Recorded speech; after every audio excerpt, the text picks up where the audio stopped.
Singularity. My name is Nicola, and you're watching Singularity FM, the place where we interview the future. If you guys enjoy this podcast, you can show your support by either writing a brief review on iTunes or by simply becoming a patron via interviewthefuture.com. My guest today is Jamelle Lindo. Jamelle is an emotional intelligence expert, executive coach, and keynote speaker. I invited him to guide us through a topic few discuss on technology podcasts today. And namely, that topic is emotional intelligence in the age of AI. So, welcome to Singularity FM, Jamel. Thank you so much for having me, Nick. Jamel, can you please introduce yourself in your own words? Hopefully, in a sentence or two. Who is Jamel Lindo? Yeah, thank you so much for that. So I think that you basically have it covered. Jamelle Lindo, I am an emotional intelligence leadership coach, which is really just a fancy way of saying I help leaders become better leaders by improving their people skills, and that's my passion. That's what I do, and that's what I love. Wonderful. And maybe we should start by you sharing how and why you decided to study emotional intelligence. What's the story behind your motivation? That's a great question. So I didn't, wake up one day and say, "Oh my goodness, I want to study these things that we largely try to avoid in our lives," right? Emotions. That's really not the way that it happened for me.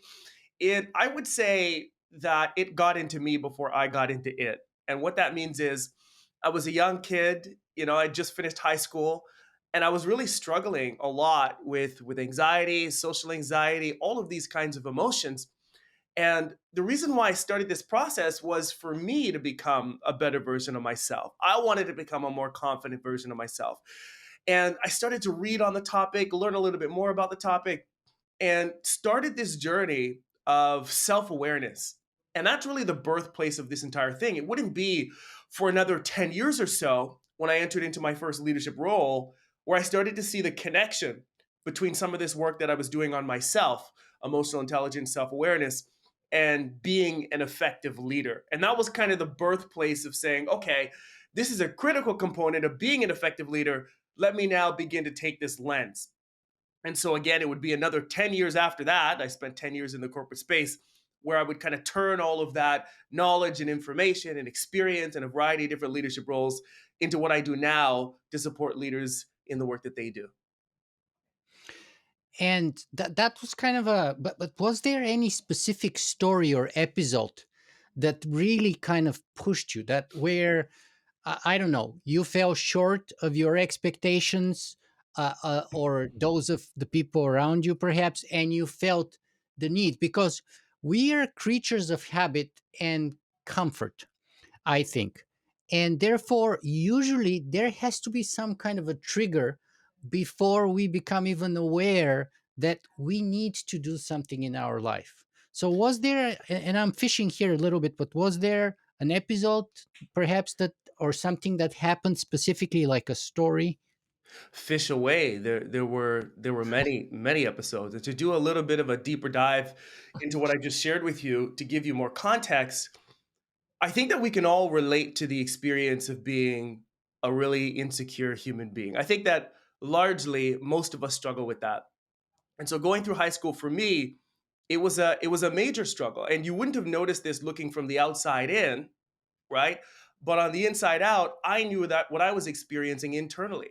And it was the kind of social anxiety that was quite honestly, it was numbing. It was paralyzing. I remember walking through hallways and seeing Wow. people and feeling that sensation deep in my belly, that grinding feeling because I Wow. was so nervous, because I was so anxious. I was a really talented athlete in high school, both with football and basketball, and I was able to make the senior teams in my junior year. But I struggled so much with anxiety that, for example, on the basketball court, I remember intentionally not making myself available to get the ball because I was so afraid of missing the shot. And so here you have this young talented athlete who's so fixated, so obsessed with how other people are going to see him, other people are going to see me, that I'm removing myself from the opportunity to even take the shot. And there's a lot of symbolism there. And I struggled with this and I had no answers, right? I mean, I grew up extremely, extremely religious and I took a lot of great value away from that. But my religion didn't tell me about what I was feeling and why I was feeling it. I had countless leaders in my life, from coaches to counselors to teachers, etc. No one ever talked about this idea of emotions and what you're feeling and what you're thinking. And so I just found myself really confused and struggling with how to manage myself in an appropriate way. And it wasn't until my this was after high school, so I graduated, I was working at Best Buy at the time, and a friend of mine, when I entered in to do my shift for that day, he recommended this book. And he said, "You know what, Jamal, I think you should read this. It really changed my life." And I said, "Okay, all right. Well, I'll give it a go." And the book, by the way, is the Power of Now by Eckhart Tolle. Oh, wow, That book, wonderful. yeah, incredible book. And so I read it, and I got to this one line that literally changed my life forever, and essentially set me up to be where I am today, having this conversation with you right now, you and your audience. And the line that I read is, "You are not your thoughts." And it hit me like a ton of bricks for a number of different reasons. Number one, I had never considered the possibility that maybe the things that I'm thinking are not actually who I am. And I'm sure that we can all relate to these really negative stories and things that we tell ourselves about ourselves in our own minds. It's that narrative that really never stops. It's that soundtrack that's always playing. And I'd never considered that maybe that soundtrack was not an accurate representation of who I actually was. Huge sigh of relief. Second thing that I recognized is that I could actually begin to observe that soundtrack, that I could pay attention to these thoughts and stories in my mind, become aware of them, and even influence them. And to me, that was groundbreaking, right? Because what it means is I don't have to just be a victim to my own thoughts and to my own emotions, but I can engage in that process and direct it in some way. And this, of course, is self-leadership. This is where the journey of self-leadership and understanding leadership in general begins. You can't lead someone else if you can't lead yourself. And so as I started to pay attention to what it was that I was thinking, I realized that those thoughts and stories were then generating these emotions within me. These emotions of insecurity, of fear, of panic, of anxiety were all being generated because of me. And so, on one end, you could say, well, that's an incredibly daunting thought, right? That the entirety of the responsibility of my experience lands on me. But then on the other side, you can say, well, this is incredibly liberating because something that I thought was happening outside of me and happening to me, I'm realizing that I'm doing, and I control me, so I can change that experience. And that was really the route that I took, is how do I begin to influence and change this experience? And so over the course of the next several years, I really kind of steeped myself in the practice of, self-awareness and emotional intelligence and all of these kinds of things. And by the way, this is probably 20 years ago now, way before all of this stuff was popular. So when I discovered it, I thought, oh my goodness, I found the secret to life. And so what do we do when we think we found the secret to life? We try to run out and tell everybody else and convert everybody else. But I looked crazy because nobody even knew at the time really what, mindfulness, self-awareness, emotional intelligence, all of that stuff even was. It wasn't trendy yet. And so it kind of just isolated me. And so what I told myself was, you know what, Jamel, stop talking about it, start being about it, and just practice. And if at some point, someone has an interest or they want to know more, they'll ask. And that'll be your invitation to then begin to share. And that's essentially what happened and where I started that process. So this is a pretty long story. So if you have questions about some of that, feel free to ask. If you want me to continue from there into how it spun into what I'm doing now, feel free to ask as well. One thing that I'll add to that is when I discovered this, I felt a deep sense of disappointment. in society because I had gone to school and I Right. had been educated on all of these things. If you remember that big, giant, ugly scientific calculator with all of those weird symbols on it, and what does it do? It teaches you how to create a curved line, that little parabola, right? Sinus Like and cosinus and all kinds of functions. exactly. I did all of that. I've never, to this day, created a parabola in my regular adult life ever. Okay, I've never needed to create that curved line, but I have struggled with emotion, and so the disappointment came from why was I not taught how to deal with something that is so fundamental to being human? Hmm. But I was taught all of these other things. And I think that that's kind of what created the fire in me to kind of have Hmm. this desire to share this information because I feel like we're set up for failure. It's like we don't talk about emotions at all, but then it's like go out there and be successful. And undoubtedly, you're going to encounter your own emotions and the emotions of others. We have no tools to handle what comes with any of that, but we're kind of expected to be able to get it right. And that was tough for me. Right. But the good news here is that it seems to me that because you discovered this lack, this gap, this vacuum, this void, you also discovered your mission. You discovered your purpose, which is to fill it, to provide education, to provide coaching and training about that. So, and that's basically how we all discover our calling. We discover a lack, an emptiness, or a void, or a vacuum of some sort, and we feel like we can contribute towards filling that in a positive manner. And there we go. Then 20 years later, we are talking about Jamelle Lindo being, an emotional intelligence expert, an executive coach, and a keynote speaker on the topic, just because of the fact that you discovered this lack first in yourself. Then you looked around it and you discovered that lack in our society. And eventually you started filling the holes in both of those places and sharing the process with those who are willing to listen, which is wonderful, and it works with many people and many great scientists. And that's why I'm so persistent about trying to dig into the, if you call, story of origin, if you will, to most people on my podcast, because most people do have such a story, and just like in your case, it's very emotional and relatable. So thank you for that.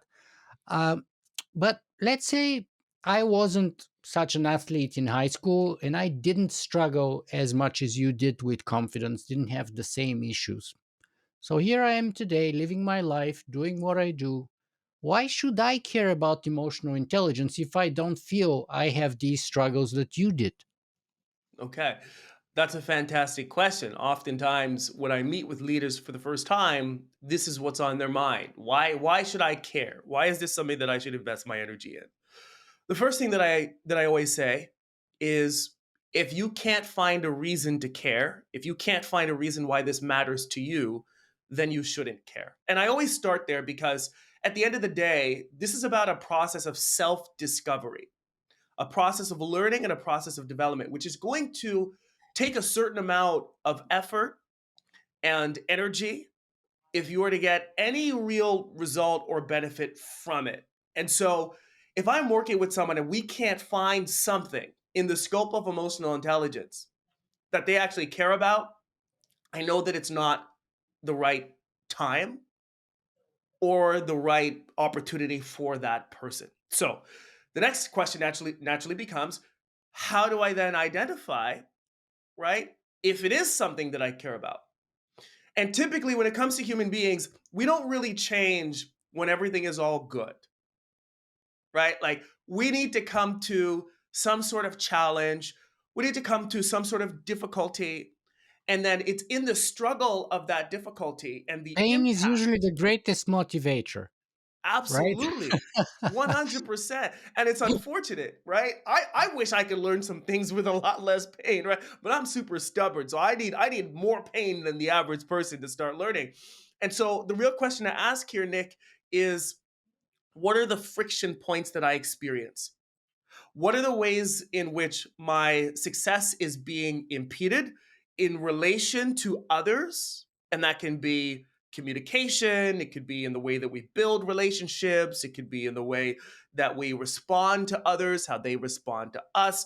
Where's the friction? Am I rubbing people the wrong way? I'm not building deep enough relationships. Am I holding back on what I know that I need to say, but don't say? Do I need to be more assertive? Do I need to listen more? Take a bit of a step back? Do I need to ask more questions to understand the view and perspective of someone else? In what ways are some of the things that I just mentioned creating friction for me? Now, I'll give you a practical example. I get an opportunity to work with leaders in many different industries. And one of those industries is the legal field. Now, you wouldn't imagine, right, that the legal field would really care much for emotions or emotional intelligence, but emotions affect every field. It affects anything where there are feeling human beings, right? And so it affects everything. But they're not going to think about that necessarily as a step one. So, why does a lawyer care about emotional intelligence? I've worked with several lawyers actually over the course of the last few years, and they typically come to me when they hit a ceiling of some sort. And so these are some of the most hardworking people on the planet, and the ceiling that they might hit comes from their effort to make partner at their firm. Now, to make partner, you're becoming, they don't call it this, but you're essentially becoming a leader in that firm. And because you're becoming a leader, you have a lot more influence on others. And there's a certain standard. You need to be in a certain place when it comes to your people skills. And so I've worked with many lawyers now, probably three or four that made the transition where they weren't able to move forward unless they resolved some of these people challenges that they were experiencing. And so for them, what they care about and what their goal is to transition into partnership, but they don't have the people skill set to be able to do that. They've hit a ceiling. And so they come to it to say, okay, let me develop these skills so that I can grow myself and continue to grow my career. That's what they care about. Outside of that, most leaders want to become better leaders. And leadership fundamentally is about our ability to influence ourselves and to influence others. So there's something missing in their ability to influence others. Now, in the model that I use, there are 15 different skills that fall Before into, we get there, let me yes, just ask you, do you have anyone?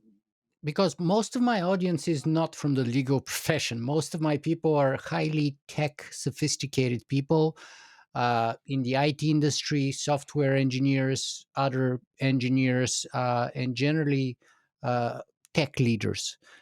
Have you had someone from those kind of industries?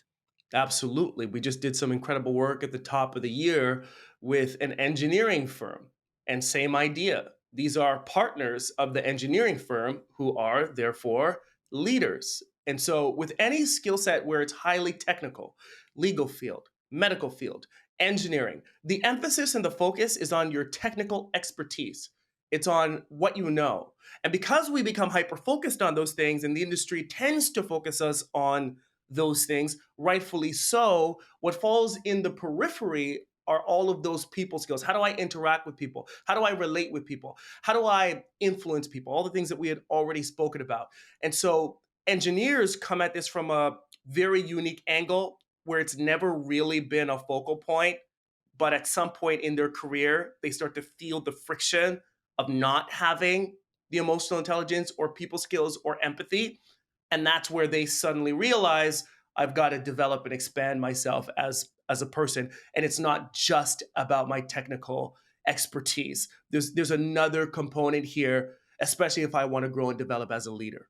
Yeah, it seems to me that what you're saying is whether you're talking about lawyers or engineers or what have you, people hit a point where they realize that their limits are not due to their technical or expertise limitations, but due to their limitations with other people. That's right. Marshall Goldsmith says, "What got you here won't get you there." And so the technical expertise gets us to a certain point, and it got us here, but it won't get us there. We need a new skill set for that. Very cool. So let's say I have hit that kind of realization. Then how do we define emotional intelligence? And where do I even begin to develop and cultivate it? What are That's the a first steps for someone who is completely ignorant? You know a lot about emotional intelligence and maybe a little bit about AI and technology in general, and we'll talk about that later. I'm the other way around. I know very little bit about emotional intelligence and a little bit more about AI and technology in general. So, where does someone like me even begin? right. So that's a fantastic question. The starting point for emotional intelligence is always, always, always with self awareness. It starts with our ability to be able to see ourselves clearly. Now, when I told that story earlier, really what I was saying is that I started to become self aware. I developed this capacity to look inside myself at what I'm thinking and what I'm feeling, which then allowed me to start to make the connection between what I'm thinking and what I'm feeling and what I'm doing. These things are intimately connected. My thoughts and my emotions influence the action that I take. There is no action that anyone will ever take that is not in alignment with an internal experience that they had first, regardless of what that action is. So we're kind of going into the world now of behavioral science. So the first thing is, what's actually happening inside me? What is my capacity to be able to see myself? How aware am I of the things that I do really well and the things that I don't do really well? And so if you ask yourself that question and you struggle with either the strength side or the challenges side, that's going to be a pretty good clue that you've got to spend a little bit more time developing your self-awareness, your capacity to be able to see yourself. Now, how do we develop self-awareness? Is probably the next natural question. How do I get better at seeing myself? What are the tools? What are the resources? Normally, I start people with a simple reflection technique where you just for 30 days evaluate two emotional triggers per day. And you write it down, right? In a reflective mode, and you identify what was the trigger. So what was the thing that happened? What were the thoughts and stories I told myself? And what were the emotions that came up for me? Now, I've seen this countless times. If I were to do that exercise with you or with any of your viewers, what we would naturally find is that the average person struggles to describe and to identify emotion.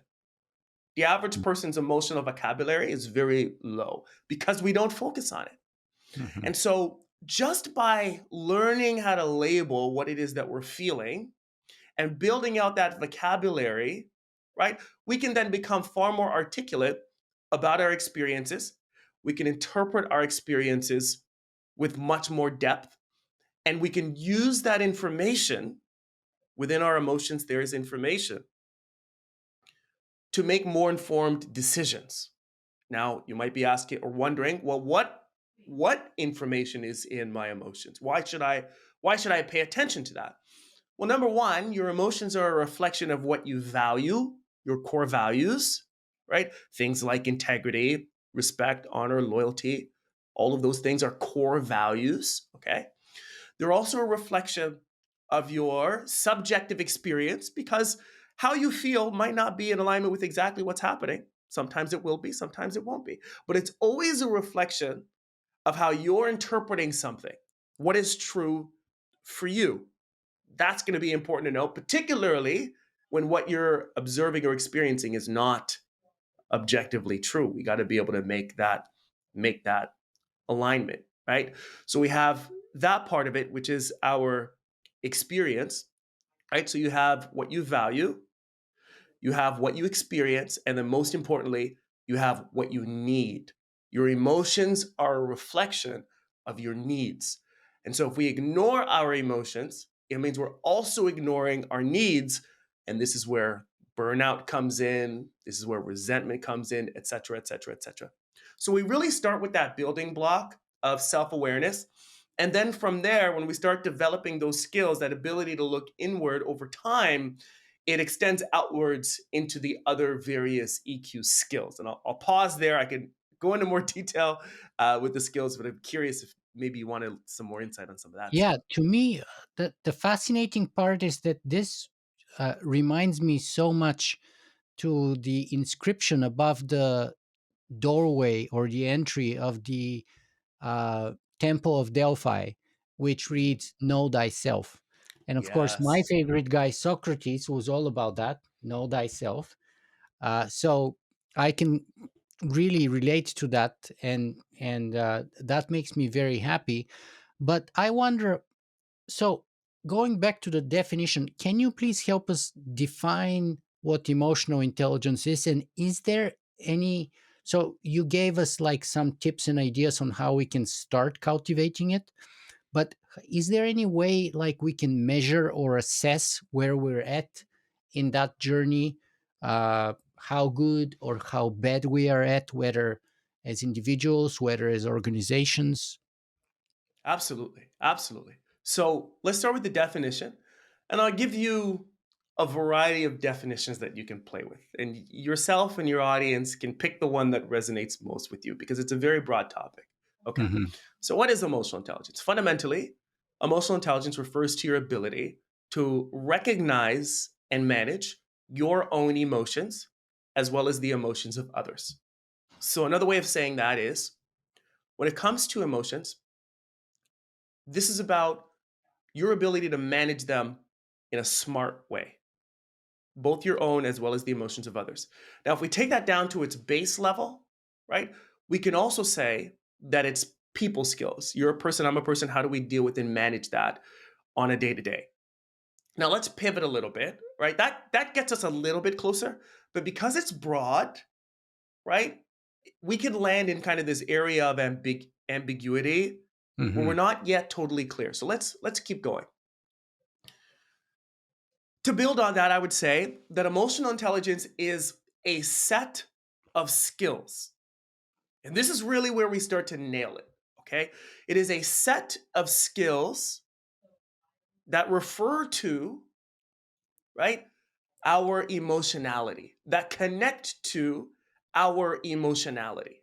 Okay. Now, when I use the word skill, what I'm implying here is that this is something that you can get better at, right? This is something that you can learn and grow, etc. And so we have to make that distinction because oftentimes when we think about these kinds of things, we can look at personality, right? Now, personality generally stays the same, right? Especially in the latter part of life over the course of our lifetimes. It can shift, but it's pretty static. As whereas skills can be developed, learned, grown, you can get better, you can even get worse. So I want for your viewers, if you're listening to this right now, I want for you to think of emotional intelligence in the same way that you would think of learning a new instrument, Yeah.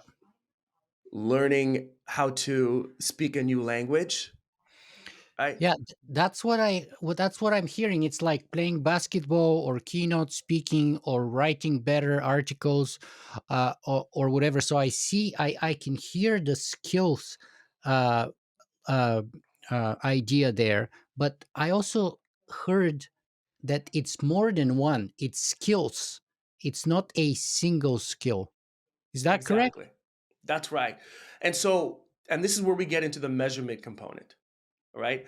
And so the model that I use is called EQI 2.0. It's the world's leading model for measuring emotional intelligence.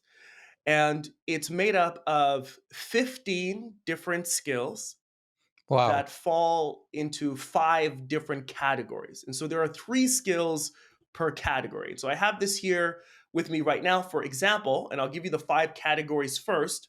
You have self perception, which is your ability to see yourself clearly. You have self expression, which is your ability to express yourself. You have interpersonal, which is your ability to build relationships. Hmm. You have decision making, which is self explanatory, how you go about making decisions, particularly when emotions are involved. And then you have stress tolerance. How do you deal with and manage stress day to day? And so each of those 5 categories has within it 3 different skills. So, for example, we have assertiveness as one skill that falls in the self expression composite. Okay. Now, assertiveness is a key, not just leadership, right? But it's a key life skill because it's about our ability to say what needs to be said, deliver the tough message, set a boundary, right? Say no when we need to say no, delegate, ask for help. It's kind of that mobilizing, pushing skill. And it's something that we all struggle with in some way, shape, or form. As a leader, you can't really mobilize your team if you're not able to assert. Okay. Now, it's really important when we look at this skill, there's a big difference between assertiveness and aggressiveness. And these two things often get confused. All right. Assertiveness is about your ability to share your views, perspectives, and opinions in a constructive way. So there's a positive intention and outcome that comes from it. You're being clear and you're being direct, but you're doing so in a way that maintains kind of the respect and the integrity of the interaction. Whereas aggressiveness does none of those things. It could be offensive, it could be negative, and it can deconstruct the nature of the relationship. Okay, so that's one example of one skill in a composite. Now, if we spin over to interpersonal, which was another one of the five, within interpersonal, we have empathy. Empathy is another EQ skill. Remember, there are 15, and this deals with our ability to be aware of the view and perspective of someone else. How does the world occur to that person? What are their thoughts? What are their emotions? What might they be feeling? And to not only be able to see these things or perceive these things, but to be able to use that information to help us make a more informed decision about how we might deliver a message, how we might connect, how we might support, how we might influence. All of those things now begin to come into play. And so we could look even more deeply at empathy and we could say, well, it's about our capacity to be curious, right? I know that you're big on philosophy, which is about our ability to really, ask questions, insightful questions. And so we can see this now sub skill of, let's say, being curious and asking questions, kind of being able to inform that overarching skill of empathy, which is basically my understanding of where you're at, right? In any moment in your life, when you felt deeply connected to someone, right? Like a moment of great intimacy, the hallmark of that moment is always empathy. It's feeling seen, it's feeling valued, it's feeling heard, it's feeling like you're important, it's feeling like you matter. We can't do that without that one skill. And so I just touched on two, there are 15. And so it's Mhm. important for us to know there isn't a single relationship issue or challenge that we face day to day, both in leadership and in life, that can't be resolved through the development and application of one of these skills. What are your favorite, personally speaking, what are your favorite ways or foundational ways that you in your own life go back over and over again to develop your own skills of self-awareness and emotional intelligence? Yeah, that's a really great question. The defaults for me are always about what's triggering me and why. Because when I look at a trigger of some kind, right? Would you mind sharing one with us, perhaps? Absolutely. It's gonna give me insight into really where I'm at. Okay. And then it allows me to kind of gauge my development and my growth over time. So I'll give you a specific example. I remember several years back, and I'm going to give one from several years back because it connects to what my experience is today. Will kind of illustrate how we can grow and develop these things over time. But I remember several years back, I was asked to participate in a program called GLTP, Global Leadership Training Program. I've been doing the program now for many years. And I was asked by the CEO of a group called CEO Global Network. His name is John Wilson. And that's a peer to peer learning organization for CEOs. CEOs helping CEOs succeed, basically. And he asked me to lead the emotional intelligence component. And I remember when that happened, I just felt this strong sense of insecurity, right? Like, I don't know that I'm capable of doing that. I don't know that I could provide value, right, to these seasoned leaders who are at the top of their organizations. And so there was this fear. Imposter syndrome, it seems to me. Yes, yes. And so I was feeling deeply this sense of imposter syndrome. And so what self-awareness allows me to do in that moment is to say, well, Jamel, what is it that you're feeling right now? Okay, well, there's some insecurity, there's self-doubt that I'm feeling, there's fear, there is stress, there is anxiety. Okay, so now I know what the emotions are. Okay, then I say, well, what stories am I telling myself that are causing me to feel these emotions? And then I begin to explore that, and I realize I'm saying things to myself like, you're not capable of bringing value at that level, right? You're not you're not in a place where you have enough expertise to teach others that have been doing what they do for such an extended period of time. And I notice these stories that are contributing to this feeling of making me feel smaller and smaller. And so as I pay attention to this, because I'm aware of it, I'm in a sense on the outside of that story looking in. I become the observer of my experience as opposed to being so consumed by it that I can't see it. It's like the trees from the forest. I can't see the forest when I'm in it. I need to be outside of the forest, right? To be able to see the array of trees. Same thing with our experience. When we're totally consumed by it, we don't even know. I wouldn't even know that I'm having that experience. I would just know that I feel this discomfort, and suddenly I make up an excuse as to why I can't do it. I'm sorry, I'm too busy, and then I move on with my life. But then in that moment, that self-awareness, it empowers me to say, Jamel, look at this reflection of your experience. Ask myself, well, what is this telling me? And is it reflective of who I want to be and how I want to show up in that moment? And so the reality there was was no. That I did not want to live into a version of myself that would make myself smaller in the face of a great opportunity. And so I was able to overcome, right, those fears and anxieties, and I was able to take that opportunity. And now today, it's pretty amazing. I can't even believe that I felt the way that I felt because I was able to grow through it and learn and deliver value, etc. And now it's one of the best things that I do in my business and in my world. And so we can also look at that and say, well, what are these emotions communicating to me?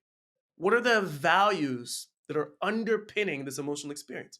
Well, number one, value. I really pride myself on delivering an exceptional level of value. That's a good thing. I want to keep that value, right? The challenge was in the story that I was telling myself. So I was getting a negative experience of that value. And so all I need to do there, and all that I did is I changed that story. I kept the value, and this is getting a little funny with the words. I kept the value, which is value, bringing value and being of service to others. And then I changed the story on top of it, which is this is a great opportunity for me to provide a tremendous amount of value to people who are influencing many others because they're leaders of their organization. Now the emotions change, right? Now I feel excited. Now I feel this deep desire. Now I'm connecting to passion.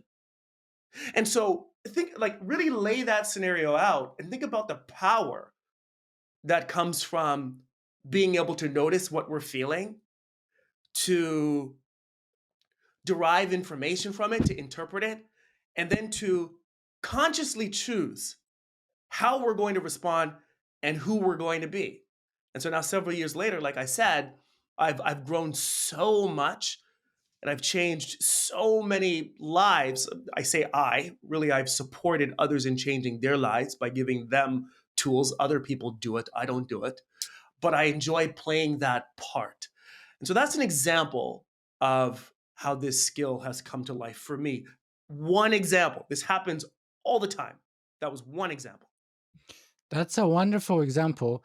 And by the way, it reminds me very much to I used to have a meditation teacher who once told me that meditation is about giving you more space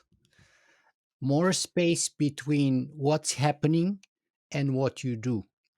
And within that space, you can then choose one course or one option out of several rather than simply react.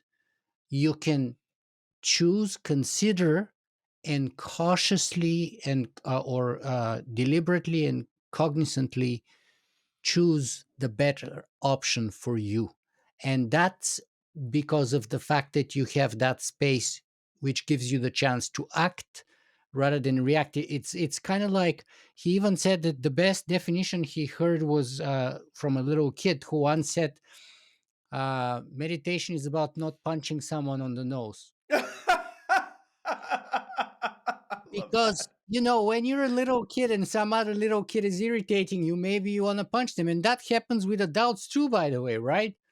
But meditation, and I would say emotional intelligence and self knowledge and self awareness gives you the extra time, space, and opportunity to choose not to do that when the first most intuitive thing you may want to do is to do that, right? And then Absolutely. you can consider what the implications of doing that will be, and is that the person who you want to be, and is it going to bring the results that you want to bring? Well, there's so much to what you just said there that I think is critical for us to dive a little bit more deeply in. So you're talking about making a conscious decision, right? Which is a response versus an unconscious decision, which is a reaction. And so, and mindfulness giving you this opportunity to slow things down enough for you to get back into the driver's seat and steer your experience in the way that you want to steer your experience. Now, that also implies that there's this host of behaviors and actions that we take that we're not consciously choosing. And that's a really important consideration. Like when we look at our day, we look at the way that we respond to things, right? Whether it's traffic or someone sending us an email or a report later than we were supposed to get it, or someone saying something to us that is somewhat offensive, whatever the case may be, right? There's a big portion of those responses that we engage in that we're not actually choosing. They're kind of just happening to us. And that is where emotional intelligence and self-awareness really begins to empower us, because as long as we're in the state where something external has power over the action that we take, we are disempowered. We're not leading our lives. We are not being true and authentic to ourselves. We're just repeating something based on past conditioning because it's the way that we've always done it. And maybe it's what we saw from our parents or whatever the case may be. But the moment that I could stop and pause via mindfulness, like what you just mentioned, this new opportunity arises where suddenly, right, I start to pick. And I would venture to say we're not really living until we enter into a state where we're consciously picking our choices, our actions, the way that we show up from a set of values that's unique to us. Not something that was assigned to us, not something that we were told that we have to be or that we have to do, but something that we, through our own unique experiences and through understanding ourselves, have deemed to be important and of value for us. So there's a lot there in what you just shared. What I love about it is that it's so much like ancient philosophy.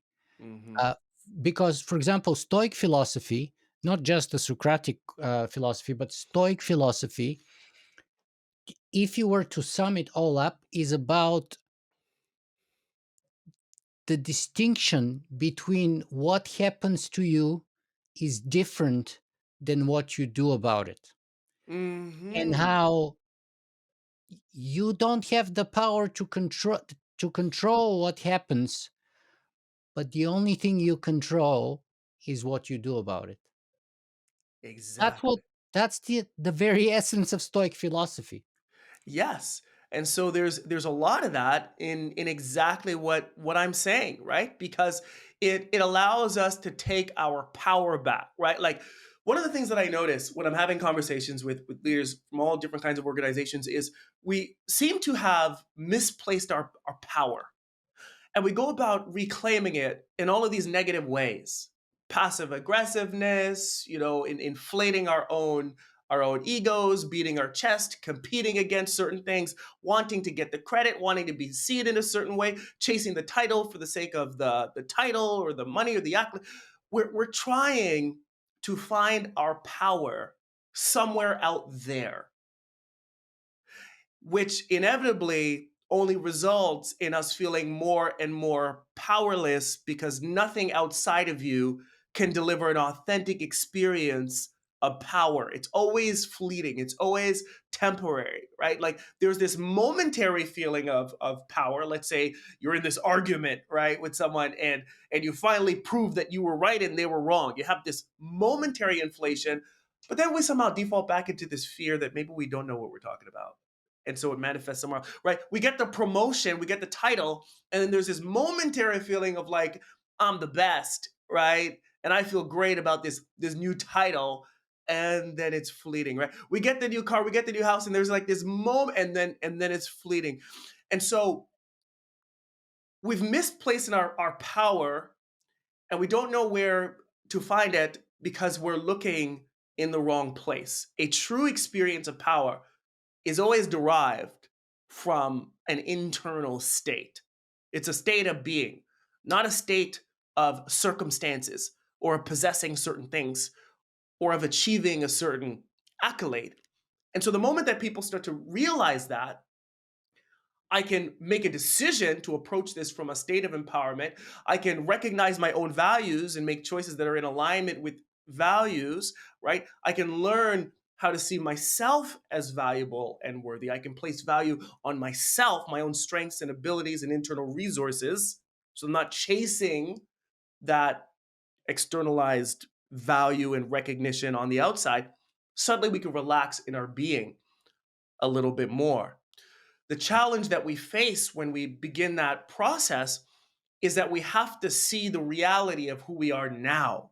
And there's some pain that's involved in that, like what I mentioned earlier, right? The insecurity. I had to come to the recognition that I'm an insecure person, and these insecurities cause me to do these things, which then negatively affect other people. And that recognition is tough. I have to hold the weight of who I am completely myself without blaming, because the moment that I blame, my power is gone again. It's out there again. So You I've got to become a take it on. victim rather than an agent. Yeah. That's right. I've got to become it within myself. And that's where we start to feel a sense of empowerment, and that's really the place where we become powerful as leaders because we're not so externally dependent on some of these shallow things anymore. Yeah. For me, it's never been about recognition, but been about not punching someone in the nose. Because for me, it's always been about this kind of self-control thing. It's like, okay, I'm kind of explosive and expressive and emotional, and it's like I have these urges, emotional urges, and they're usually super counterproductive, super unhelpful, super damaging. So it's all about that. I've learned in my case, uh, controlling and not let the monster out. Don't, feed the monster. Feed the relaxed, person who is able to accept whatever's coming their way and choose from a position of freedom and a diversity of options what's the best course of action given the situation. I mean, Epictetus says that that's the major distinction we all have to make in our life: the distinction between the things that are outside of our control and the things that are within our control. And he says you shouldn't waste any time, money, or effort whatsoever on things that are outside of our control. And that's why one of the best examples was, I remember, I forget whether if it was during the reign of Nero or Caligula. One of the leading Stoics was called in front of the emperor and was told, don't show up to the Senate hearing, because if you show up, I'm going to have to kill you. If you say something, I'm going to have to kill you. And he said, and his answer was, you do what you do, and I do what I do. You can kill me, but you can't hurt me. Wow. And of course, he was put to death later on because but that's the distinction between, other people I cannot control. We cannot control what other people do or say. The only thing we can choose and control is how we respond. And so, for example, if you see injustice, or if you see something that's wrong, and your values are, and your calling in life is that you have to say something and you have to fight that, then you have to also recognize the fact there is a price to be paid for it. And that's just one of many examples. But let me ask you this: bring this more kind of realistic to daily people's lives, because we don't have to talk to emperors and stuff. But people would often say, "I'm fine. It's not me. It is them. It's my boss. It's my ex-wife. It's my colleagues. All of them. They lack emotional intelligence." So first of all, how do we know if that is true? And secondly, in those super rare, I imagine, super rare cases when that's actually true, what can we do about it? Okay. Or what should we do So, about it? one of the hallmarks of an emotionally intelligent process is the ability to tell ourselves the truth. And so if I were speaking to someone who said that, it's not me, it's my boss, it's my I would ask, well, what's the lowest common denominator with all of those people? Right? The lowest common denominator is you. And so do you truly believe that the rest of the world, that everybody else is stupid and you're the only intelligent person on the planet? Is that legitimately what you believe? And we would have this conversation where we're challenging this fundamental belief to figure out what's happening.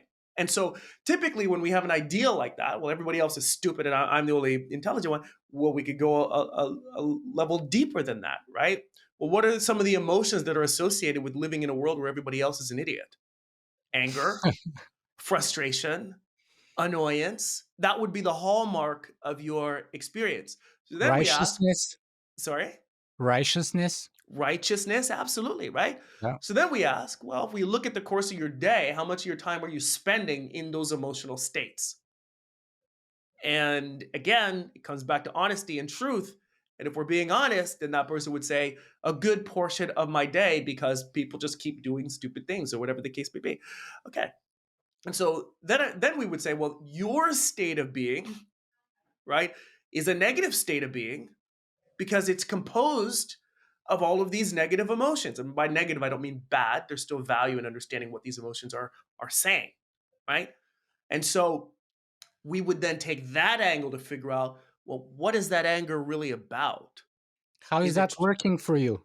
exactly, right? How is that working for you? How are you showing up as a result of your anger? In what areas are you creating friction because of your anger? In what ways are you not able to perform, to connect, to deliver on what you need to deliver on in leadership and life because of your anger? And we recognize it's your anger. It's not the world's anger. It's not everybody else's anger. And so the more that we can then claim that and begin to understand the anger and what is it there to tell us and process the anger, well, suddenly we're not seeing the world through the lens of our anger. And when we're no longer seeing the world through the lens of our anger, there's that tint isn't there. We start to see things more clearly and we start to see things more objectively. And that's kind of the process. Now, I believe the second part of your question was about where how do we start that or where do we go? If you could refresh me on that. Yeah, the second part is like, in some cases, rare as they may be, we might be dealing with someone with very low emotional intelligence who Yeah. is in control of our professional career, of our professional future, who is our boss, who is our colleague, who is someone we are dependent on, who is our cousin or parent or wife, partner, what have you. How do we deal with them in that situation, rare as it might be? Because yes, we should take responsibility and we should try to improve and fix ourselves, but sometimes you would deal with people who are not emotionally developed and have very low emotional intelligence themselves. How do we deal with those people? The question there goes back to what you said around what we can control and what we can't control. Ultimately, we can't control others and their decisions. We can sometimes influence those decisions, but we have to be careful not to assume responsibility of the active choices that other people are making through the autonomy of their own free will. So we first have to make that distinction. Once we make that distinction, then we can ask a far more important and fundamental question, which is, how am I relating to this individual or this person or this situation? And is there something that I need to change about the way that I'm relating to this particular scenario? For example, let's say that I have an abusive boss who is doesn't recognize my work, who is overly critical and who insults me in certain ways, either directly or indirectly, aggressively or passively, when I make a mistake. Who am I going to be in that moment? Am I going to be the person who just passively complies?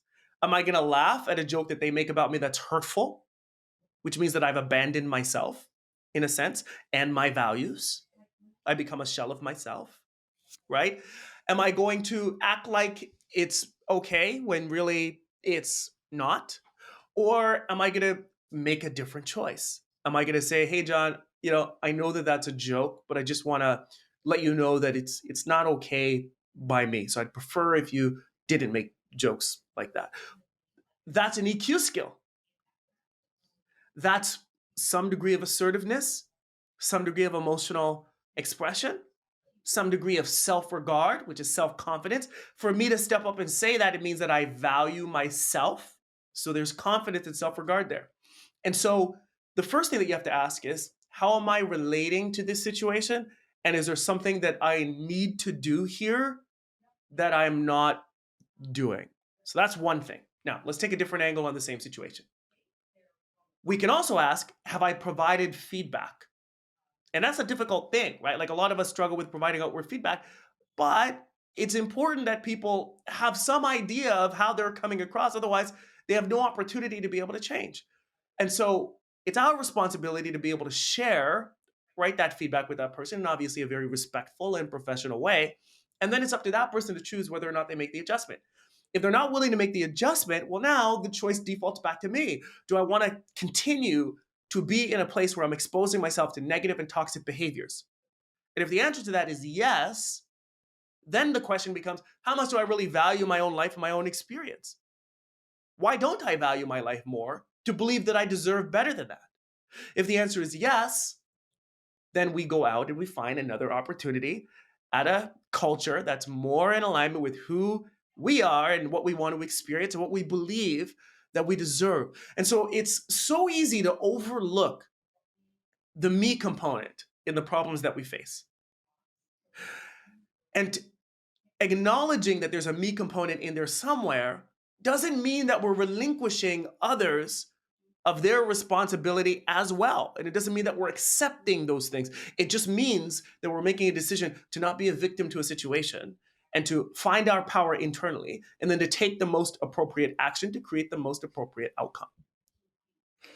What about those situations where, uh, and correct me if I'm wrong, but I think there is a common presumption shared among certain leaders, Mm, especially hardcore business leaders who measure things on the bottom line, on usually at the bottom of a spreadsheet. yeah. And I think they feel that emotional intelligence is way too softy of a skill. It will make them way too emotional to be able to have the guts to make the hard decisions of running a business with 10 or 20 or 30,000 employees or what have you, and might even make them irrational because they'll be so emotional that they'll be irrational. What about those fears All or the things presumptions? all the things that you're describing are problems that result from a lack of emotional intelligence. So you just said, "Oh, it's so soft." What about, having the tough conversation? Assertiveness. That's emotional intelligence. I can't tell you the number of leaders that I speak with and that I support and that I coach where we are working on exiting the wrong person from an organization. And because they don't have the assertiveness, they settle with not only mediocre performance or poor performance, but they actually settle with people who are negative and who Damaging. are Yeah. creating a horrible work environment. And because they have no assertiveness, because they don't have the independence, which is another EQ skill, because they don't have the self regard, they allow this to happen and it ravishes the organization in a way that I can't even begin to describe. Right. And so the other thing that you said is, well, what if it makes us irrational? Okay. Well, like I said, there isn't a single relationship challenge that you cannot solve by using one of those 15 skills. One of those 15 skills is reality testing. Reality testing is about our ability to see and distinguish the difference between what we are feeling emotionally and what is externally objectively true. It's about our ability to actually remove our emotions from the situation. And so if I'm behaving irrationally or emotionally, I need emotional intelligence, specifically reality testing, to be able to correct that. So this is what I mean when I say what the real problem that we face is that we don't actually know what emotional intelligence is. And we believe that the problems that we're facing don't have anything to do with emotional intelligence. But when I sit down and I have the conversation with these executive leaders, CEOs, whoever they may be, lawyers, whoever they may be, I don't even talk about emotional intelligence first. I just say, tell me about your challenges. Tell me about what you're facing. And the first 50 minutes, I'm not over exaggerating, of a 60-minute debrief process is just about understanding. As soon as I have the full context of their entire world, I say, this is this skill, this is this skill, this is the lack of this skill, this is the application of that skill. They go, oh my goodness, I had no idea. So emotional intelligence is happening around us every day, all the time. The question is not whether or not it's happening. The question is not whether or not we have emotions or whether or not we're bringing emotions to work. The question is, are you able to see it? And do you manage it in a skilled way? Or do you manage it without skill?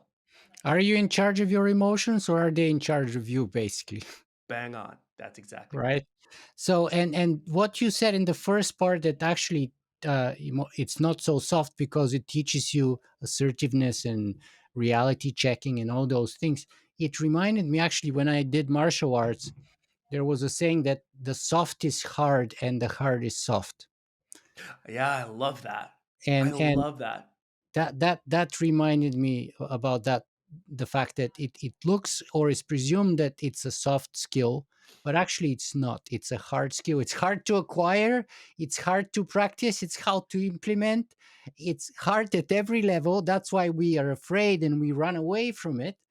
And that's why the hard ones are soft and the soft ones are hard, usually, right? That's right. And that's Very well said. particularly true perhaps about great leaders. The really hard ones are are kind of soft, and they may avoid emotional conversations and often lack those skills, whereas the soft ones that are skilled at those parts are actually harder leaders, and they're able to accomplish, like, better results. uh, yeah, go ahead. Well, I think that what you're exploring here is important, right? Because you're talking about this kind of distinction between soft and hard. And typically when we think about emotions at work, we immediately go to the soft, right? We go to the empathy, the interpersonal relationships, the understanding someone else's view and perspective, the exploration of emotions. But we forget that it's actually a spectrum. And in that spectrum, you have both soft and hard.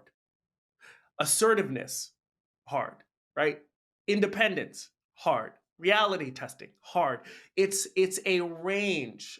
And so when we get blindsided to just, oh, emotional intelligence is just this one thing, right? That's where we create the blind spots to not recognizing it's more than just that. And to your point, those things aren't soft anyway. They're actually quite difficult things to do. because of the negative relationship that we have to our own emotions and the emotions of others, to things like conflict, etc., etc. So that's a really great point. Jamel, this is a fascinating and wonderful conversation, but I want to start transitioning it towards technology in general and AI in particular. So, the first kind of, if you will, half or two-thirds of our conversation was intended kind of to guide us through the foundations of emotional intelligence. And then now let's see how it works in the context of technology in general and AI in particular. So, let's start with this. What do you think is the particular effect of technology in general and AI in particular on people's emotional intelligence nowadays, as whether as individuals or as a society at large? Yes, very good question. So, at the most simple level, AI represents change. It represents many things, but at a very fundamental, it represents change. But not just any change, an exponential change that we can't fully grasp with the human mind. The human mind always has difficulty with things that are exponential. And so, whenever we're dealing with exponential change, let's say in the areas of technology, and in my world, that's in business and how we do business and our ability to make business more efficient, right? It means that we need to then adapt to all of these new implementations that are coming in. It also means that there's going to be a lot more unknown, and that this space of unknown is going to become more characteristic of our world as the implementation and deployment and integration of AI continues to accelerate. So, the thing that we're not talking about is the emotional demands that come with an exceptional level, an unprecedented level of change in an exceptionally short period of time. There's an emotional disruption there that's going to happen because now instead of doing it this way, I got to do it this way. Now something that worked for 30 years is not working. I need to now reinvent a new process, a new way, a new approach. Now these roles that we've had within our organization that have been pillar roles are essentially obsolete because we have this tool and this resource that we can use to do those roles instead.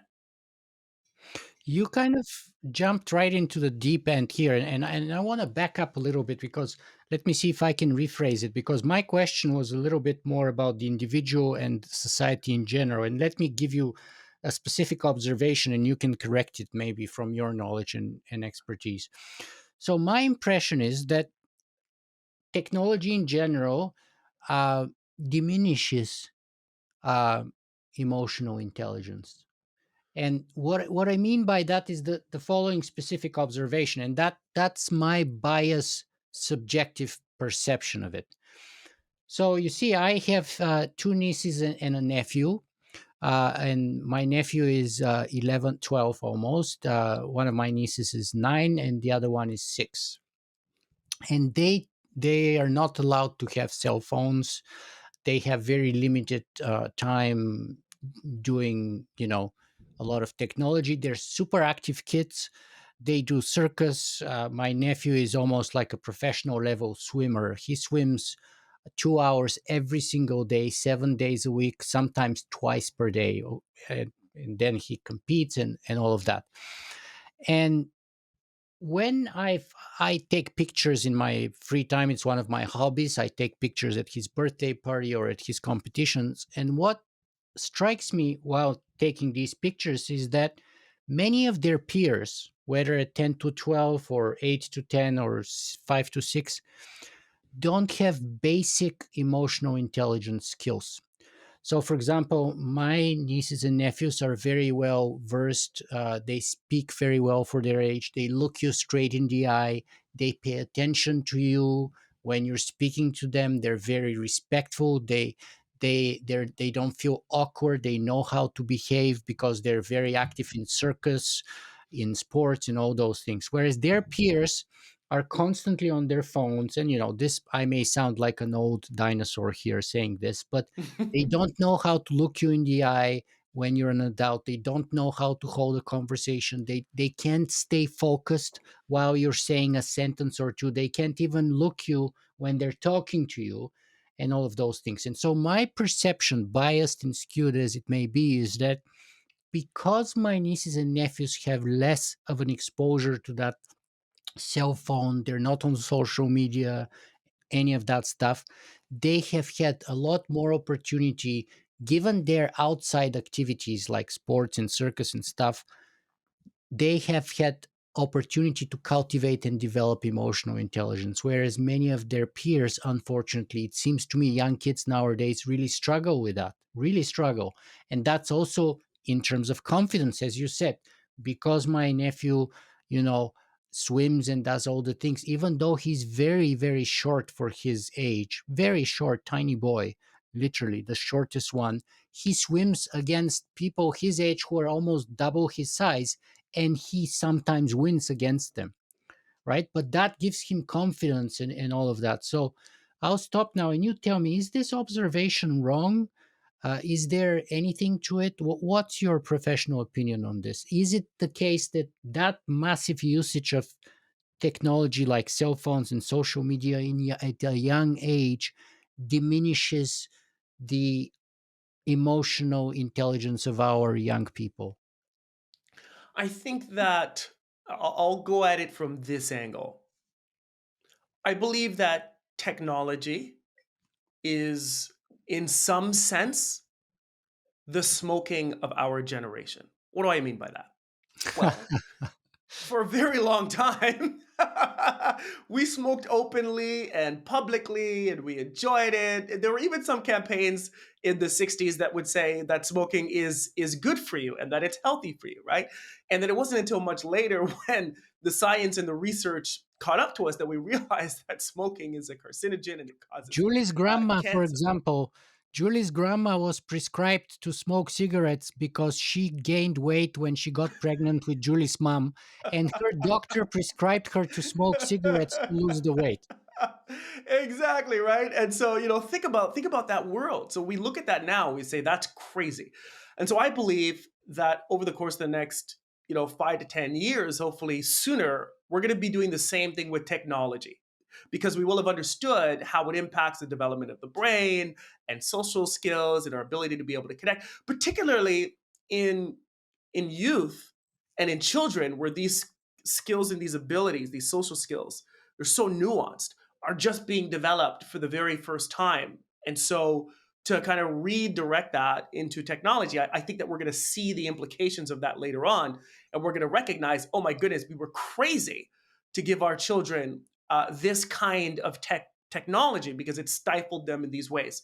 So to answer your question, I believe that the answer is yes, to some extent. I believe that we don't handle technology as responsibly as we should, particularly when it comes to children, because we don't understand the implications of what it means and how it's impacting the ability to be able to develop certain fundamental emotional skills. In fact, we're starting to recognize this now, and I believe that they've actually recently mandated in Peel no cell phones in schools because it was just getting totally out of control. So I imagine and I hope we'll start to take more of these steps as we move into the future, and that at some point in the future it will also become, you know, it would become as crazy as giving a child a cigarette. And so we'll learn with time, right, what those structures, what those limitations, what those boundaries need to be in the way that we deal with technology. But it will come after we see the effects of having managed that so poorly for such a long period of time. Hmm. And let me bring here now AI, because and see how it fits in this conversation, because maybe AI, and there may be some early evidence. I want to see if you're familiar with any of it, but there may be some early evidence that AI can possibly be used as a tool to help people cultivate emotional intelligence. For example, could apps or AI driven coaching provide people meaningful feedback on self awareness and empathy. There was this research that I came across a few months ago about these doctors that were following this AI process, AI driven process, and they were compared to doctors who weren't. And it turns out that doctors who followed the AI guiding process were more empathetic according to the patients that they were interacting with.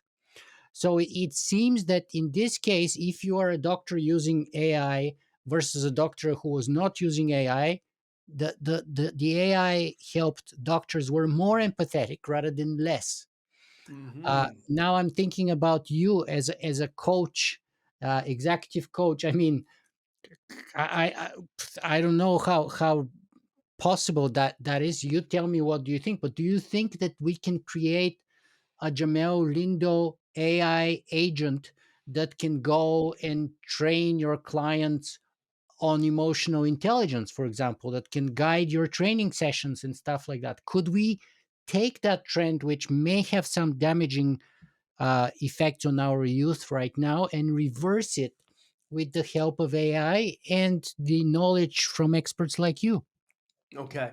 So this is going to be an unpopular answer, and it's an answer that even I don't really like. But ultimately, on a long enough time horizon, yes. On a long enough time horizon, at some point, yes. When? I have no idea. I've already seen some pretty shocking agents in terms of their ability to do certain things. There have been cases and scenarios where people are using ChatGPT to solve certain challenges, and ChatGPT will respond in acknowledgement of the emotional state that the person was in when they were prompting for certain answers, and will make recommendations.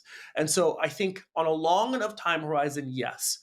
What we don't know is how comfortable people are going to be and when that comfort will shift. And what I mean by that is when someone will be comfortable enough with an AI to have these very human and intimate type relationships and conversations, and feel the same way that they would with a human. I can't tell you when and if that is going to happen. Now, even I if we would do, say that has happened 60 years ago, my friend. We had the first examples of a chatbot, I think, in the 60s, and I think, if I remember, the name was Eliza. And the designer of that chatbot in the 60s was shocked about the perception that people would have of Eliza, and the kinds of details that they were willing and wanting and being comfortable with sharing with them, right? And that was 60 years ago. yes, and so we still have, though, many problems to solve. We have to solve the problem of robotics, number one. I think the software is coming along really nicely, but for people to feel right, like they're having an interaction with another human being, right? Physicality is going to be a component to that, and so we also have to look at robotics and at what point will that experience be indistinguishable from an actual human experience, and are people going to be willing still to substitute that completely? So there's that aspect of it. The other aspect that you've got to look at is the nuance of specific experiences of a human being over the course of time, and when an AI will be able to replicate that. So your question is about how do we replace Jamelle Lindo as an emotional intelligence coach? I think that's we're trying to put me out of a job here, but let's kind of have the discussion. And so the number of leaders that I've had conversations with, the certain nuances, the way in which I'm building relationships, the physicality of you being able to actually meet me and shake my hand, the emotion that we experience if we're in a room together, though I do a lot virtually today, but if we're in a room together, the cathartic experience of you processing something emotionally or having a breakthrough or having an insight, like those are things that at this moment cannot be replicated. And so your question is over a long enough time horizon. Well, I think that if we just continue developing in the way that we're developing, eventually at some point in the future, provided we're not interrupted, it will be similar, if not exactly the same. Let me push back a little bit here, my friend. There's already a number of programs and software apps, if you will, which connect, let's say, youth at risk or children or teenagers with suicidal ideation or other issues, and let's say um, psychotherapy or psychiatrists, psychologists, and people of all kinds of training, and do that. They do that kind of connection virtually, not physically, over the app or over Zoom, not just during the pandemic, but for convenience and for all kinds of reasons before and even, and of course, especially after. I don't feel necessarily convinced. I can see your point about the robotics, but in terms of like the timeline in the very long run, as you say, things are going so fast nowadays that the very long run is like a few years.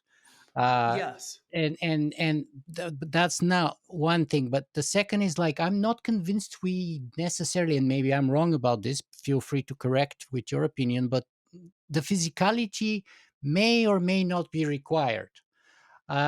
So we might be able to do it just like the character in Her did it, you know, with an AI that's not necessarily physically present, but more of a virtual present. And yeah, I'm just thinking about the fact that you said that emotional intelligence is about recognizing and managing your emotions and those of others. Well, I'm thinking, my watch knows my pulse, my blood pressure, the camera can see the dilation of my pupil. They know my rate of respiration. All of those physical measurements that can be symptoms of my emotional state, and they can see those and perceive them much better than any other human being. They can analyze them for a millisecond, and therefore they can recognize my emotional state or our emotional state of any human much faster potentially than any other human, however experienced they might be. uh, and then the next step, so the first part is the recognition, so I think the machines would already have us beat, either currently or very short soon to have us Hmm. fully beat. And Hmm. then the only edge of the human would be at the managing end, if you will, or the guiding. But I think that can also come up not too long from now. And the only slowest part, I think, will be if you happen to be correct that we definitely need a physical embodiment in a robotics kind of a humanoid shape. That can delay things, but I'm not convinced it's a must. I might be wrong. So what do you feel about that kind of a pushback from a technologist point of view, as someone who has studied those trends for a while? There's a few things to acknowledge. So first off, you're correct in that, and this might also be a little strange for me to say, but in certain areas, AI will be far more emotionally intelligent than humans. Um, it because I have seen the software of recognition, and what's happening is AI is actually able to read micro expressions that most human beings miss. And then we also have to realize that the data set that they're going to be dealing with is essentially all data of all time, right? Like these are going to be machines that have access to all of the internet for all Not time. just Jamelle Lindo, but all your colleagues, all your teachers, all your mentors, all your competitors, everyone. Correct. Correct. And so to that point, yes, that will happen, and it largely is happening already now. And we see that with bot, interactions and language, and we're at the beginning phases of getting a physicality component to that as well, because there's also a ton of AI that's able to replicate with a great deal of accuracy human likeness. And so I could be an AI right now talking, and some people may not be able to recognize that, and then we have to recognize that this is getting exponentially better. So to your point around, can this be substituted, right, virtually, an experience of emotional intelligence coaching and training? The answer is yes. The answer is yes. I think the next question that comes from that is, okay, but then Jamel, what happens to you, right? Like, does that mean that you are on a permanent vacation or out of a job, or all of those kinds of things? And that's where I think it gets a little bit more tricky because we're dealing with the nuance now of human, I guess you could say, preference. And so, what is going to be what is going to be a higher value in the marketplace? I don't have an answer for this, but it's something we need to think about. Is the higher value going to be in knowing that you're actually communicating with a live human being? Are we going to place value on that piece? And is it going to be the same value in knowing that you're communicating with something that's effective, but something that is not human? Now, many people say, well, at a certain point, no one's going to care whether it's real or it's not real. And I think that that piece is up for debate. Then you go one step further and you say, okay, now there's this whole other element that's still a part of professional development that is in person. There's the catharticness of being in the room with someone, feeling something, sharing experiences, actually having communal learning experiences with other human beings and going through that process. And to what extent do we believe that something like that can be automated? So what I believe is going to be happening in the near future is we're going to see a kind of hybridization in leadership development where you do have bots that are executive coaches that can train you on certain processes, that can support you in some of the areas that I've even described here. But then there's also going to be this kind of a premium human element that stands apart from interacting with an AI. And I think that that human component is going to be at a premium because Jamelle Lindo as a human being can't be scaled infinitely like the bot can be scaled infinitely.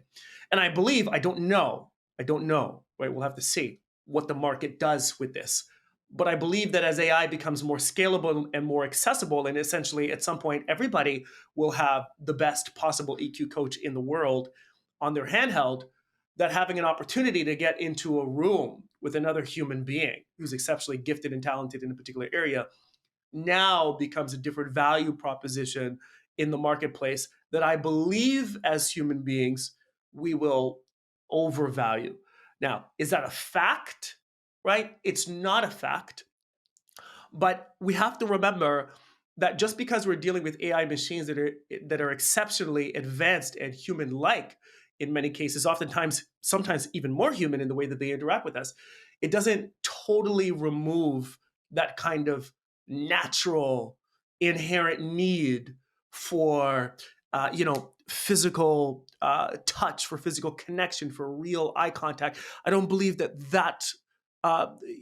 component evaporates. Like, let's take another example. We know that infants need to be connected when they're born immediately with their mothers. There's something biological that's happening there that is the result of many years of evolution and the exchange of things between the mother and the infant. That is not a mechanized process. And we are conditioned, right, and programmed to want that. And so I don't believe that AI can replace that kind of biological need that we have. And so that again is up for debate, but I see that human element as becoming even more valuable. Now let's 1 second. I know you've got a lot of thoughts on this, but let's consider. We know, based on the way that things are going, that some of the themes in her will become realities in short time. Things like an AI girlfriend, AI boyfriend, AI partner, AI best friend. Those things are going to be happening. They're happening already. Exactly. Now, as good as that AI experience is going to be, does it replace what happens biologically when we're sharing space with Those a people potential say partner? it's not just replacing it, it's better. How is it better biologically? How does it replace the fundamental the rhythm of my biology interfacing with your biology when we're sharing physical space? How does it I, become I better than watched some guy in Japan who married a bot. that? And Japan has this kind of a trend about lots of young people who are lonely and who are unable to connect with each other, and talk about lack of emotional intelligence, and not being sort of able to recognize and manage your emotions. I mean, some cultures may be really disincentivizing you to improve on that, it seems. And I don't want to blame the Japanese culture, but I can see how that could be a lot more challenging there. So there's this huge trend of many lonely people of both sexes, by the way. It's a tragedy. Yeah. Birth rate is super low in Japan and things like that. And so this guy married a bot. And that happened, like, I don't know, a year ago or something, maybe 2 years ago. And for him, it's better because you don't have to fight with another human being. It's like, based on his previous experiences with any other possible previous girlfriends, he said everything is better. So, Okay. from my point of view, I agree with you, as from where I stand. But I'm blessed with a very healthy, beautiful relationship. Talk about the physicality. Last night at 3 o'clock, my wife was cuddling me. Okay, and that to me was bliss, literally happiness, bliss. I was like, oh my Yes. god, this is like the definition. And we've been together for 21 years, and I'm like looking at my watch, it's 3 o'clock in the morning, Yeah. right? And I'm like, I'd be awake on any 3 o'clock in the morning to get a cuddle from my wife. And it's like the happiest thing in my life, and it's wonderful, and it's exactly what you're saying. But that person maybe never had such an experience, maybe didn't value it, I don't know. But for them, everything was better with the bot. Well, you got to define better, right? Like, is it better because we don't argue? Is it better because I'm not being challenged? Is it better because you're just going to agree with everything that I say? Is it better because I don't have to grow as a human being and I can stay just as I am, just as lazy, just as disgusting, and you're never going to have a problem with it? So it's better for those reasons. So I would have to question, what do we mean when we say better? And I think that the deeper thing that we have to look at here is, what does it really mean to be human? Exactly. Is the human existence fundamentally about everything being easy and someone that's just going to bend to my nature no matter what? Or is part of what it means to be human to struggle, to challenge each other, right? To grow with one another, to learn about insecurities and to process those insecurities, and to be seen and to exercise vulnerability and intimacy. Like, is that it? And I think that one of the things that we're going to hit is kind of this crisis where we have to redefine and reevaluate, well, what does it really mean to be human? And what do we want out of this human experience? And different people are going to have different answers, because there is going to be that person who says, I just want the AI bot who's going to do what I say, who's going to agree with me all the time, and I'm happy with that. But then you're going to get other people who are going to have that experience and are going to feel that there's something missing, there's something lacking. And maybe we're not able to put our finger on it, but I want something more, right? I want Yeah, something deeper. I And can even so put my finger on it. My wife can not just cuddle me, she can also kick my ass like no one else can, and motivate me, whether with the stick, whether with the carrot, in one way or another, to become a better version of myself. And that's it. that's one thing that I absolutely love and appreciate, and I'm grateful for. And that's why 21 years later, I'm very far from perfect or even pleasant. I don't even know how she does it, honestly. But I Mhm. know that I am better today, 21 years later, for meeting her and for living with her for 21 years than I would have ever been and that I ever was before. And That's I exactly appreciate it. that. That's exactly it. Now, you also know that she's going to watch this podcast, so you better not say that you want the bot who's just going to agree with you, right? And so, look, we have to start to look at biology, right? And what it means fundamentally to be human, right? Uh, Having children, the experience of giving birth, right, to another living form, right? How is AI cannot replicate what that means? Like, I'm not a parent, not yet. I plan to be, but not yet. And whenever I speak to someone who has witnessed the birth of their child, like that experience is unparalleled by anything else. The emotion, the passion, the love, right? There's a real palpable energy and experience there. And it comes from our fundamentally biological nature. And so, what I'm saying is, I think AI is going to be exceptional in ways that we can't even imagine, right? You But I know, don't many think it could replace the biological need of a human being. some entrepreneurs uh, look at their companies or their startups as their children. Hans Moravec, who is a very notable scientist in the AI community, I think actually he passed away just a few years ago. But anyway, he wrote a book, and maybe the title of the book itself was Our Mind Children, referring to the AI. So a lot of people would transmute their kind of biological imperative to give birth to a physical or biological offspring by giving birth to an intellectual or corporate offspring. Uh, so maybe that's one way of dealing with those biological urges, and we know humans are able to redirect their biological urges, whether in art or in science or what have you. We have many examples of that. So I don't know. This is an open question, but I agree with you completely that it comes down to the question about what does it mean to be human. That's kind of the inception of my blog and my podcast 15 years ago. What does it mean to be human, and how does technology in general and AI in particular change both the answer and the very question? What does it Yes. mean to be human? Yes. Because all of those things are already up for grabs. Oh, yes. Absolutely. And we need to start taking that question much more seriously because there's a good chance that we will succeed with AI and that a big part of our lives will become automated and things will become much easier and that those resources will become much cheaper, especially on a long enough time horizon.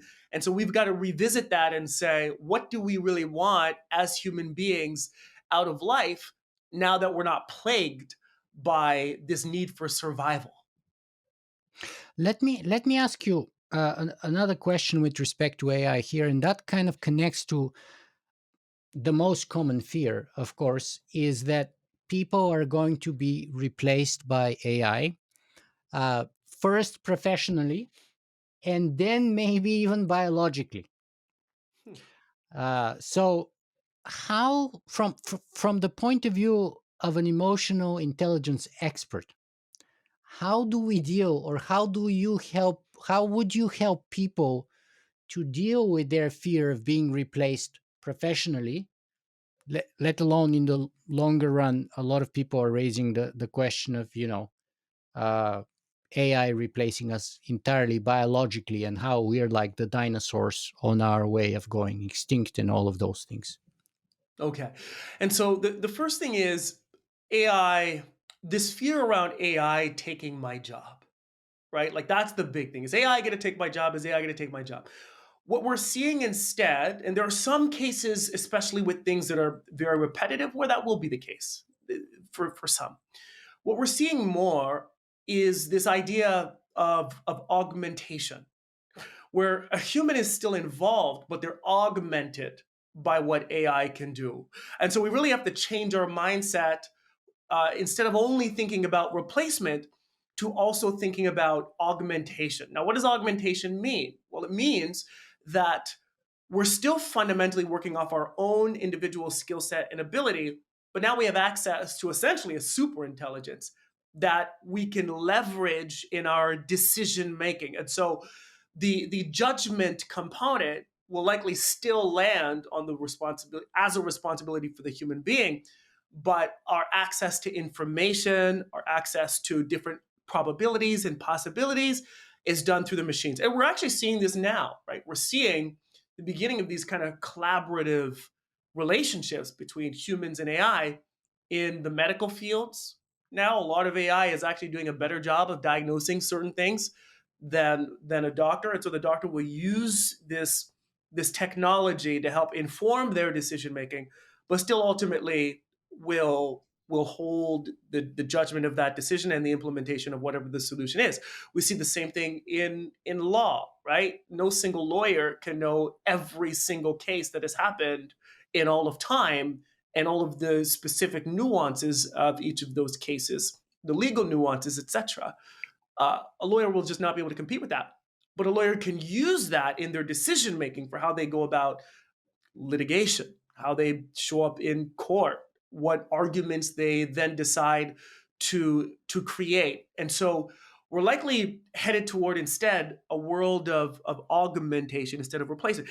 Even in the scenario where your role or your job is replaced by AI, it's likely going to be replaced by another human using AI as opposed to just AI by itself.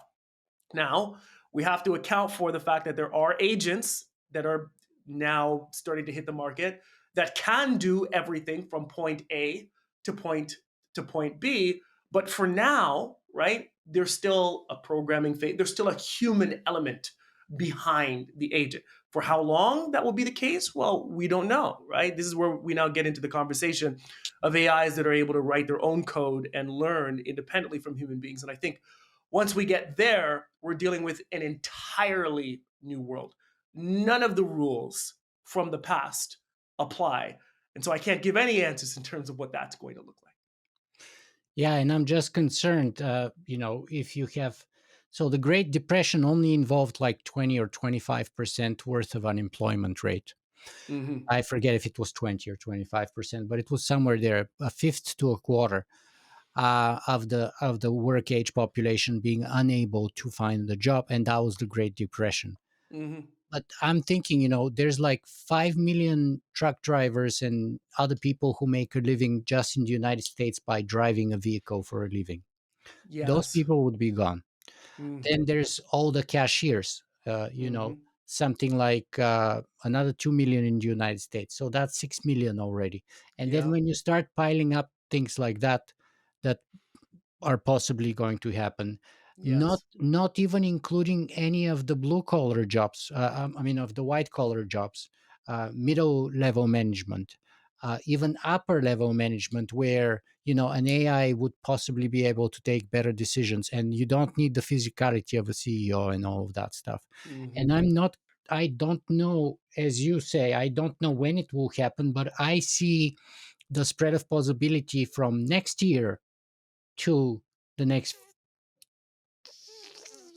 50 years. I don't know, but it's a big spread, but it could happen much sooner than expected, given the fact that we live in a world of accelerating change. So Absolutely. like, yeah, the hybridization I think is a bit older of a trend, and now we're like more of in the new world where AI is just getting so much better, so much faster. It's crazy. Yes, it is. It is. Let me move on because I know time is advancing here, and you're so generous in sharing your time with us here today. But I appreciate your time, and I think there may be a lot of rich rewards actually for people listening to our conversation, or at least I've learned a lot from you already, and I Thank hope you. others will. So, if you were to give just one lesson about emotional intelligence to everyone, what would that be? One free lesson that we would be very grateful for. The one lesson that I would give, I've actually already mentioned. It's the most powerful, which is expanding our emotional literacy. And all that means is taking some time every day to reflect on something that you felt strongly about. It can be a moment of trigger, it could just be something that you felt strongly about, and literally write out all of the emotions associated with that experience. And you can Google an emotion wheel or an emotion chart to give you all of the different words. But just starting with that process over the course of 7 days or 30 days, if practiced diligently, will be life changing for you. Because through that experience, through that exercise, you're going to start to notice kind of your emotional geography, where you spend the majority of your time emotionally. And the insights that you're going to derive from that will, I guarantee, be very useful and valuable for you in terms of next steps. Wonderful. Is there a question that I should have asked you today, but I didn't? We've had That's a and long conversation. Now it's well over 1 hour 45 minutes. I don't think so. I think the one thing maybe that you could ask is, what is it that makes for a successful EQ development journey? And I know that we're short on time, but I'll make it really, really quick, and I'll say the number one Please. thing is your attitude. And it's an attitude of prioritizing, right? Your own mental and emotional state. It's an attitude of seeing it as important, as seeing it as valuable, and in recognizing that the emotional state that you're in truly matters as the foundational building block of your life. And with that mindset, it then prepares you to enter into some of the other processes and strategies that we talked about. But it starts with really prioritizing this and seeing it as important for you. Wonderful. It starts with the mindset. Jamel, where can people find more about you and your work? Just go to my website. Everything is on there. JamelleLindo.com. That's JamellElindo.com. There's also a free 30-day self-awareness reflection journal that you can download to begin the journey yourself. And that's a complimentary download. But so many people ask me about where to begin. That's where you begin. And you will be happy that you did. Well, I'm very happy to have had you here today on my podcast. What's the final message you want to send us away with? If we were to take just one message from you to kind of carry later on in our daily lives or in any direction that you think is most valuable, what's the one message you want to send us off with? I would reiterate the importance of your emotion. Your emotion matters. And I would encourage you to, instead of avoiding emotion, to lean in and to find and harness the power of emotion to help you create a better experience, not just in leadership, but in life. Jamelle Lindo, thank you very much for being with us here today. Thank you for having me, Nick. It was a pleasure.